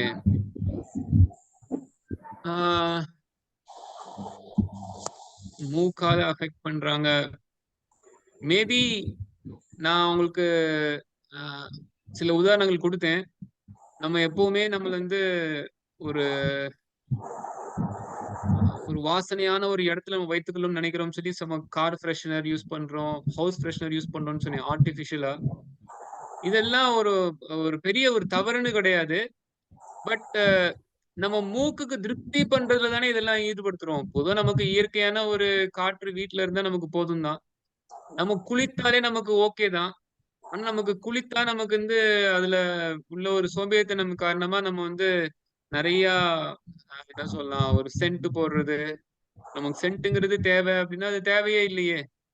ஆனா சென்ட் அப்படிங்கிறது ஒண்ணு வந்து எது கண்டுபிடிச்சிருக்காங்க? மோஸ்ட்லி யாரு குளிக்காம இருக்காங்களோ அவங்களோட உடம்புல இருந்து வரக்கூடிய அந்த துர்நாற்றம் அதுல இருந்து மத்தவங்களுக்கு இருந்து நம்ம காப்பாற்றுறதுக்காக தான் அந்த சென்ட் அதெல்லாம் வைத்திருக்காங்க.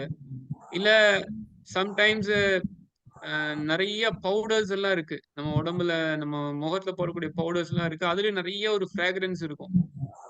இப்போ அவுட் அண்ட் ரைட் இந்த ஒரு நறுமணத்தினால நம்ம வந்து பெரிய ஒரு வீழ்ச்சி கிடையாது கிடையாது. நாக்குல இருக்கக்கூடிய அந்த வீழ்ச்சி போல இந்த ஒரு மூக்குல இருந்து இருக்கக்கூடிய ஒரு வீழ்ச்சி அப்படின்னு கிடையாது. பட் ஸ்டில் நமக்கு அந்த மூக்கையும் திருப்தி பண்றதுல நமக்கு ஒரு ஆர்வம் இருக்கு. இப்போ நமக்கு வெறுமனே எளிமையா உணவு இருந்தா போதும் நம்ம நினைக்கலாம். பட் இருந்தாலும் நம்ம ஏதாவது ஒரு வாசனையா ஏதாவது போடுவோம் இல்லையா? ஏன்னா நாக்குக்கும் திருப்தி கிடைக்கணும்னு சொல்லி நம்ம நினைக்கிறோம். இப்ப நம்ம நாக்குக்கு மூக்குக்கும் திருப்தி கிடைக்கும்னு சொல்லி நினைக்கிறோம். மூக்க திருப்தி பண்ணக்கூடாதுன்னே அதுக்கு நான் சொல்ல வரல. பட் இருந்தாலும் மூக்கையும் நம்ம திருப்தி பண்ணணும்னு நினைக்கிறோம். பட் அது ஒண்ணும் ரொம்ப பவர்ஃபுல்லா இல்லாம இருக்கலாம். இப்ப நமக்கு வந்து தேவையற்ற விஷயங்களை வந்து சாப்பிடறனால நம்ம ரொம்ப பெரிய ஒரு வீழ்ச்சி அடைகிறோங்கிறது உண்மைதான். நமக்கு நாக்க கட்டுப்படுத்த முடியாம தானே நமக்கு நிறைய நோய்கள் எல்லாம் போய் முடியுது. நமக்கு ஏகப்பட்ட நோய்கள் நமக்கு வருது. அதுக்கு காரணம் வந்து நம்ம அந்த நாக்க கட்டுப்படுத்த முடியாம தான். அதே போல நம்ம வந்து தேவையற்ற விஷயங்கள் இப்ப நிறைய பேர் பாத்தீங்கன்னா, இந்த டிவி கேம்ஸ் எல்லாம் விளையாடணும்னு சொல்லி அத பார்த்து கண்கள்லாம் போகுது. இல்ல அனாவசியமா அவங்க ஃபோன யூஸ் பண்ணி கண்கள்லாம் போகுது. இல்ல இந்த இந்த கண்ண திருப்தி பண்ணுங்கிறதுக்காக ஏதாவது ஒரு அழகான ஒரு பெண்மணியவோ, நம்ம பார்க்க போணும்னு நினைக்கும்போது, அந்த ஒரு அழகான பெண்ண பார்க்கும்போது கடைசி அந்த அ அவங்களுடைய ஃப்ரெண்டோ, இல்ல அவங்க வேற ஒருத்தவங்களுக்கு மனைவியா இருக்கும்போது, மனைவிய நான் பார்க்கணும்னு நினைச்சோம் அப்படின்னா, அப்ப அந்த கணவர் வந்து சும்மா விட போறது கிடையாது. இல்ல அதே போல அவங்க அப்பா அந்த பொண்ணோட அப்பா சும்மா விட போறது கிடையாது. அப்போ நம்ம கண்ண வந்து திருப்தி பண்ணணும்னு நினைக்கிறனால, எவ்வளவோ பெரிய அபாயங்கள் வருது அப்படின்னு நம்ம பார்க்குறோம். கண்ணுக்கும், நாக்குக்கும், இல்ல பாலுறுப்பையும் நம்ம திருப்தி பண்ணுங்கிற அளவுக்கு மூக்குக்கு இல்லாம இருக்கலாம். ஆனா மூக்கையும் திருப்தி பண்ணணும்னு சொல்லி நினைக்கிறோம். அதான் உண்மை. பிரபு அது மன்னிக்கணும் ஒண்ணு பிரபு. ரொம்ப பெரிய ஒரு ஸ்ட்ராங்கா இருக்கலாம். மூக்கு இதெல்லாம் பொடிகள் போடுறாங்களா பிரபு? அது போதை வஸ்து தானே பிரபு? மூக்கு வழியா தானே அந்த மூக்கு பொடி, மன்னிக்கணும், அந்த கஞ்சா பொருள் இல்லது எல்லாமே வந்து அந்த மூக்கு வழியா தானே அவங்க போடுறாங்க இல்லையா? ஹரே கிருஷ்ணா. அது கூட அந்த ஒரு இன்டாக்சிகன்ட் இதெல்லாம் அந்த வந்து இன்டாக்சிகன்ட் நிறைய பேருக்கு பிடிக்குது. அது மூக்கு மூலமா தானே போகுது. சோ அது கூட ஒரு வகையில ஒரு புலனில் போதைப் பொருள் அடிபட்டு நம்ம அதுல நம்ம உயிரை விடத்தானே செய்றோம். அது கூட ஒரு நல்ல உதாரணம் தானே. இந்த மூக்குப்பொடி போறதுன்னே சொல்லுவாங்க. பிரபுஜி. அதுக்கு இந்த மூக்குப்பொடி போறது கூட அந்த ஒரு அது ஏதோ ஒரு மூக்கு கிடைக்கக்கூடிய ஒரு சின்ன ஒரு இன்பம் போல தான் நமக்கு தெரியுது. பட் ஸ்டில் அது எந்த அளவுக்கு அபாயம்ங்கிறது நம்ம அப்புறம் லேட்டர் தான் ரியலைஸ் பண்றோம். இந்த காலத்துல நிறைய பேருக்கு நிறைய விஷயங்கள் வந்து ரொம்ப அற்பமான ஒரு விஷயம் இருக்கு. இப்ப உதாரணத்துக்கு இப்போ காதுங்கிறது நமக்கு கேட்கிறதா இருந்தா கூட, சில பேருக்கு அந்த காதுல இருக்கக்கூடிய இது குடையறதுங்கிறது ரொம்ப பிடிக்கும். அது ஏதோ அவங்களுக்கு வந்து ஒரு ஒரு இன்பம் கிடைக்கிற மாரி நினைக்குது. ஓ! எனக்கு நல்ல ஒரு சுகமா இருக்கே அப்படின்னு. இந்த காது குடையறதுல சில பேருக்கு சுகம் இருக்கும். அதேபோல சிலவங்களுக்கு வந்து இந்த அரிப்பு, தொடு உணர்வுல இருக்கக்கூடிய அந்த அரிப்பு வந்து சொரிஞ்சுட்டே இருக்கறதுல ஒரு சுகம் கிடைக்கும்.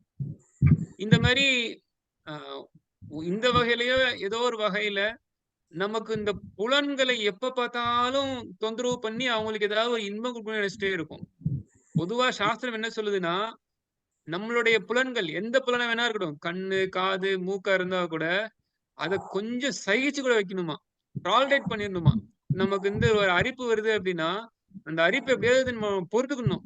நீங்க கொஞ்சம் பொறுத்துக்கிட்டீங்க அப்டின்னா, அப்ப அரிப்பு போயிடும் அது. ஆனா இந்த அரிப்பு வந்துருச்சு, நாம அத சொரிச்சுடணும்னு நெனச்சோம் அப்டின்னா, "கண்டூயனேன கரையோர் ஈவ துக்க துக்கம்" அப்டின்னு சொல்லி பிரகலாதர் சொல்றார். நமக்கு வந்து எப்படி அந்த ஒரு அரிப்ப வந்து கட்டுப்படுத்த முடியாம சொரிய ஆரம்பிச்சு, துக்கமா அதிகமாகுதோ, அதேபோல நமக்கு வந்து வரக்கூடிய அந்த இப்ப நமக்கு ஒரு நல்ல ஒரு ஸ்மெல் வருது அப்டின்னா, அது நமக்கு ஒரு அரிப்பு வந்துருச்சு. அப்பவே அந்த அரிப்ப ஸ்டாப் பண்ணிரணும். பொறுத்துக்கணும். ஆனாலும் அந்த அரிப்ப பொறுத்துக்கிடாம, பரவால்ல. அது இன்னும் அந்த ஸ்மெல்ல இன்கிரீஸ் பண்ணிக்கணும்னு நெனச்சோம் அப்டின்னா, அப்போ நம்ம வந்து சிகரெட் ஸ்மோக் பண்றதா இருக்கட்டும், இல்ல நம்ம அவங்க அந்த மூக்குப்பொடி போடுறதா இருக்கட்டும், அதுல நம்ம விழுந்துடுவோம். நாக்குக்கு ஒரு இன்பமான ஒரு விஷயம் கிடைக்குது அப்டின்னா, அத அப்டியே கொஞ்சம் சகித்துக்கணும். ஐயோ! ரொம்ப இதெல்லாம் நமக்கு டேஞ்சர் தான். நமக்கு பிடிச்ச மாரி நம்ம வேணுங்கிறதெல்லாம் சாப்பிட முடியாது. இதெல்லாம் தப்புன்னு சொல்லி அப்பயே ஒதுக்கிடணும். ஆனாலும் நம்ம வந்து இன்னும் குடுப்போம்ன்னு சொல்லி, நீங்க வந்து புலன்களுக்கு எப்பவுமே நம்ம ஸ்டாப் சொல்லிரணும். மனித பிறவியில புலன்கள் எப்பவுமே டிமாண்ட் பண்ணும். நம்ம அத ஸ்டாப்ன்னு சொல்லணும். புலன் திருப்தி நம்ம ஸ்டாப்ன்னு சொல்லல அப்டின்னா, அப்ப அதுக்கு மனித பிறவி வேண்டியது இல்ல. ஸ்ரீல பிரபுபாதர் சொல்லுவார், இந்த புலன்கள வந்து கட்டுப்படுத்துறதுங்கிறது மனித பிறவியில மட்டும் தான் உண்டாம். விலங்கு பிறவிலலாம் கட்டுப்பாடுன்னு எதுவுமே கிடையாது. அதனால தான் நம்ம நெறைய டைம் பார்க்குறோம். ரோட்லலாம் விலங்குகள்லாம் அ ரொம்ப ஓப்பனா அது வந்து பாலுறவுல இடுறத நம்ம பார்க்க தானே செய்றோம். இப்போ ஒரு ஆண் நாய் இருக்குன்னா, பெண் நாய் இருக்குன்னா, அது பாட்டுல நேரா பின்னாடி போய் அது பாட்டுல அதோடைய வேலைய செய்ய ஆரம்பிச்சுடும். ஆனா, மனித சமுதாயத்துல அப்படி இருப்போமா? நம்ம ஒரு ஆண், பெண் ரோட்ல இருக்காங்க அப்படின்னா, ஒரு பெண்ண பார்த்தோனே உடனே ஒரு ஆண் வந்து பின்னாடி போய் எல்லாத்தையும் செய்ய முடியுமா என்ன? இப்போ கட்டுப்பாடு வேண்டியிருக்கு. ஒரு ஆண் வந்து ஒரு பெண்ண ரோட்ல பார்த்தாலும் சரி, ஒரு பெண் ஒரு ஆண ரோட்ல பார்த்தாலுமே சரி, 2 பேருமே கட்டுப்பாடோட இருக்கணும் அப்படிங்கிறது தானே மனித சமுதாயம். இப்போ மனித சமுதாயத்துக்கு தான் கட்டுப்பாடு இருக்கு. இப்போ மனிதனா பிறக்கும்போது புலன்கள கட்டுப்படுத்தணுங்கிறது ஒரு எதார்த்தமான ஒரு உண்மைதான். அப்போ கட்டுப்பாடு அப்படிங்கிறது மனிதர்களுக்கு ரொம்ப அவசியமானது. புலன்களை கட்டுப்படுத்த மாட்டோம் அப்படின்னு நினைச்சோம்னா அப்ப அதுக்கு என்ன பண்ண முடியும்? அதனாலதான் புலன் திருப்தின்னு வரும்போது நம்ம ஸ்டாப் ஸ்டாப் ஸ்டாப்ஸ்னு பண்ணிடணும். புலன் நம்மள ஏதாவது தொந்தரவு படுத்துதா, ஸ்டாப் ஸ்டாப் ஸ்டாப், நில்லு நில்லு நில்லு, நான் உன்னை கொஞ்சம் சகித்துக்கிறேன், நான் மேலும் மேலும் உனக்கு உணவு போட மாட்டேன். எப்படி அரிப்பு வந்துச்சுன்னா ஸ்டாப் ஸ்டாப், நீங்க அது எதையும் தொந்தரவு பண்ண வேண்டாம். இன்ஃபேக்ட் நமக்கு அரிப்பு வரும்போது அதை தொட்டா நமக்கு நல்லா இருக்கிறது போலயே தான் தெரியும். பட் இருந்தாலும் அந்த சிறு தருணத்தை பொறுத்துக்கிட்டோம் அப்படின்னா மீண்டும் மீண்டும் அதை சொரிஞ்சு வரக்கூடிய அந்த ரத்தத்தோட வரக்கூடிய அந்த மிகப்பெரிய துக்கத்தை நம்ம அவாய்ட் பண்ணிடலாம். அதே போலதான் நமக்கு அது வாசனை திரவியமா இருக்கட்டும், இல்ல நாக்கு கிடைக்கக்கூடிய ஒரு ருசியா இருக்கட்டும், இல்ல கண்ணுக்கு கிடைக்கக்கூடிய மிகப்பெரிய ஒரு சிறந்த ஒரு பார்வையா இருக்கட்டும், தரிசனமா இருக்கட்டும், இதெல்லாம் நம்ம அப்பவே வேண்டாம் வேண்டாம் வேண்டாம் நிப்பாட்டிடலாம் அப்படின்னு சொல்லி அப்பவே ஒரு பொறுத்துக்கிட்டு நிப்பாட்டிட்டோம் அப்படின்னா இனிமேல் வரக்கூடிய பல துக்கத்துல இருந்து நம்ம வெளியே வந்துடலாம். அப்படி இல்லைங்கிற பட்சத்துல நம்ம ரொம்ப பெரிய ஒரு துன்பத்துல ஆளாய்க்கொண்டேதான் இருப்போம். என்ன நம்ம கிருஷ்ணருடைய பக்தியில ஈடுபடும் போது ரொம்ப எளிமையா நம்ம இந்த புலன்களை வெற்றி கொள்ள முடியும். ரொம்ப எளிமையா புலன்களை வெற்றி கொள்ள முடியும். நம்ம ஞான மார்க்கத்துல இருக்கும் போதோ இல்ல அஷ்டாங்க யோக முறையில இருக்கும் போதோ அப்போ புலனின்பம் அப்படிங்கிறது மிகப்பெரிய ஒரு சிரமமா இருக்குது. அதனால நம்ம சாஸ்திரத்துல என்ன இருக்கு அப்படின்னா நமக்கு புலனின்பம், நமக்கு புலன் கட்டுப்பாடுங்கிறது எப்படின்னா சவைமன கிருஷ்ண பதாரவிந்தையோ ஏ வைகுண்ட குணானு வர்ணனே வாச்சாம்சி வைகுண்ட குணானு வர்ணனே. நமக்கு கண்களை கட்டுப்படுத்தணும் அப்படின்னா கண்களை மூடணுங்கிறது கிடையாது. நம்ம பகவானோட அழகான திருமேனி பார்க்கணும். ஒரு அழகான ஒரு பெண்ணை பார்க்கறதுல ஒரு ஆண் பார்க்கறது பதிலா அழகான தம்பதியர்களான ராதா கிருஷ்ணரை போய் நம்ம பார்க்கணும். ஸ்ரீ ஜெகநாதரை போய் பார்க்கணும். சைத்தன்ய மகாபிரபு, நித்யானந்த பிரபு விக்கிரகமா இருக்கக்கூடிய கௌர்ணிதாயை போய் பார்க்கணும். இப்படி அழகான இந்த திருமேனியை பார்க்கறதுனால கண்கள் கட்டுப்பாட்டுக்கு வந்துடும். அதே போல நமக்கு மூக்க கட்டுப்படுத்தணுமா, பகவானோட திருமேனிலிருந்து அவருக்கு சாத்துன அந்த மாலையை நுகர்ந்து பார்க்கணும். அந்த நறுமணத்தை நுகர்ந்து பார்க்கறதுனால மூக்கு கட்டுப்பாட்டுக்கு வந்துடும். பகவானை பத்தியான விஷயங்களை கேட்கறதுனால காது கட்டுப்பாட்டுக்கு வந்துடும். பகவானுடைய விஷயங்களை பேசுறதுனால நாக்கு கட்டுப்பாட்டுக்கு வந்துடும். பகவத் பிரசாதம் எடுக்கிறதுனாலையும் நாக்கு கட்டுப்பாட்டுக்கு வந்துடும். நமக்கு கால்கள் எல்லாம் பகவானுடைய கோவில்களுக்கு செல்றதுனால கால்களையும் தூய்மைப்படுத்திடலாம். கைகளை வைத்துக்கொண்டு பகவானோட கோயில்ல இருந்து நல்லா பெருக்கி பெருக்கி வேலையெல்லாம் செஞ்சதுனால பகவானுக்கு சமையல் செய்யறது மூலமாகவும் பகவானுடைய பாத்திரங்களை கைகள் மூலமா கழுவுறனாலையும் கைகளையும் சுத்தம் பண்ணிடலாம். அதே போல நமக்கு என்னென்ன புலன்கள்லாம் இருக்கோ அதெல்லாம் இப்ப நமக்கு தொடு உணர்வு கூட இருக்கு. இந்த தொடு உணர்வு மூலமா நம்ம பக்தர்களை ஆலிங்கனம் செய்யறது மூலமாகவும் பக்தர்களோட உருவாடுறதுனாலையும் நமக்கு அந்த மாதிரியான ஒரு புலன் திருப்தியும் திருப்தி ஆயிடுச்சு. அதே போல புலன்கள் கட்டுப்பாட்டுக்கும் வந்துருச்சு. இப்படி நம்ம புலன்கள் எல்லாம் ரிஷிகேஷ ரிஷிகேஷ சேவனம் பக்தி உச்சதே. நம்மகிட்ட இருக்கிற இந்த புலன்களை பகவானுடைய தொண்டுல பயன்படுத்துற மூலமா வெற்றி கொள்ள முடியும் அப்படின்னு சொல்லி சாஸ்திரம் சொல்லுது. இது ரொம்ப எளிமையான ஒரு ப்ராசஸ் ஆயிடும். நமக்கு புலன் திருப்திங்கிறது புலன் கட்டுப்பாடுங்கிறது இந்த புலன்கள் கிருஷ்ணருடைய சேவையில ஈடுபடுறதுனால இது ஆயிப்போச்சு. பட் அப்படி நம்ம புலன் கட்டுப்பாடுல இல்லை அப்படின்னா என்னென்ன அபாயங்கள்லாம் இருக்கு அப்படிங்கிறதையும் நமக்கு சாஸ்திரம் சொல்லுது. அதையும் நம்ம கவனமா கேட்கணும். அவ்வளவுதான். வேற கேள்விகள் இருக்கா? ஹரே கிருஷ்ணா பிரபு. வசுதேவ அப்படிங்கிறது சுத்த சத்துவம் அப்படின்னு மீனிங் சொன்னீங்க பிரபுஜி. ஆனா நம்ம யூஸ்வலா வசுதேவ குடும்பகம் அப்படின்னு சொல்றோம். இப்ப அதுக்கு என்ன மீனிங்? இல்ல, வசுதெய்வங்கிறது வேற, வசுதேவங்கிறது வேற. தமிழ்ல எல்லாமே வசுதேவன் தான் எழுதுவாங்க. ஆனா சமஸ்கிருதத்துல தேங்கிறது வேற, தேங்கிறது வேற. இப்போ இந்த இடத்துல வர்றது வசுதேவ, வசுதெய்வ அப்படிங்கிறது வேற. வசுதெய்வ அப்படிங்கிறது வசுதா அப்படிங்கிறது பூமியை குறிக்குது. அது வசுதா அப்படிங்கிற சப்தம். இது வசுதேவ அப்படிங்கிற சப்தம். வசுதா அப்படிங்கிறது பூமியை குறிக்கக்கூடியது. இல்ல ஒரு இருக்கக்கூடிய ஒரு இடத்த குறிக்கூடியதுக்கு வசுதான்னு பேரு. இப்போ வசுதெய்வ குடும்பகம்னா இந்த பூமியில இருக்கக்கூடிய எல்லாருமே ஒரே குடும்பம்னு சொல்லக்கூடியது வசுதெய்வ குடும்பகம்னு அர்த்தம். வசுதேவ அப்படின்னா இது வந்து ஆன்மீக தளத்துல இருக்கக்கூடியன்னு அர்த்தம். வசுதேவ வேற, வசுதா அப்படிங்கிறது வேற. அது வந்து தமிழ்ல எழுதும்போது நமக்கு வந்து தேவர்க்கம்னு எதுவுமே கிடையாது தமிழ்ல. ஆமா. ஆனா சமஸ்கிருதத்துல அது வந்து இது இது வசுதேவங்கிறது தேவர்க்கம். ஆனா வசுதா அப்படிங்கிறது தேவர்க்கம். அது தேங்கிற அந்த சப்தத்துல வருது. அதனால ரெண்டுமே வேற வேற வார்த்தை. ஒரே வார்த்தை கிடையாது மத்தது. Okay. Thank you Hare Krishna. Yes Madhavi. Okay, சந்தோஷம் மாதவி. நம்ம அடுத்த வகுப்புல நம்ம வந்து மீண்டும் பார்க்கலாம். हरे कृष्णा। ग्रंथराज श्रीमद् भागवतम की जय। श्रील प्रभुपाद की जय। हरे कृष्णा। हरे हरे कृष्णा। कृष्णा। हरे कृष्णा। हरे कृष्णा। नमस्कार।